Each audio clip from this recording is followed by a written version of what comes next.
Hi, my name is Ben, and today we're going to go over how to take a website hosted on S3 and use a custom domain. So here I have a website. It's called buildafail.com. And if you need to know how to set this up on S3, you can check out my other video. I'll link in the description below. But here's the website that I'm trying to get on. It's a little game, Money Go Grow a game here. But it uses the S3 URL, and I'm trying to get my custom domain to use it. So we're going to head over to Route53, and we're going to go to the new Route53. Make sure in the new one it's much nicer, a better interface here. And then go to your hosted zones. I already have one, but it's for a different website.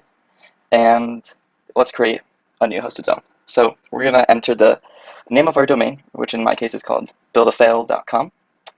And then we'll create the hosted zone. All right, so here it is.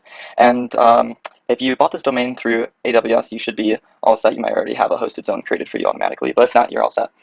This is through GoDaddy, so I have to go to GoDaddy's website and update the name servers to what AWS has generated. So these are the incorrect name servers, and I'm just going to go ahead and copy and paste the correct ones here. And there we go.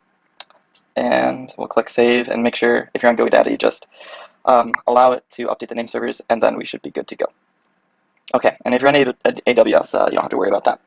And so now we're going to configure a record, and we'll leave the top part blank for now.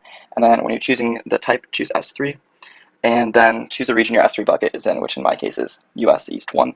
Make sure the name you put for this record is the same as your S3 bucket.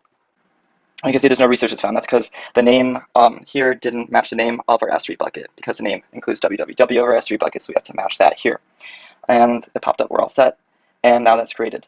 You might want to give it a few minutes, but here we go. I'm checking out my website, and you can see it's on HTTP, not HTTPS. So next time we will figure out how to set it up with a secure connection over HTTPS using ACM and CloudFront. If you liked this video and thought it was helpful, give it a thumbs up. If you run into any issues, drop them in the comments below, and we'll try to help you out. See ya.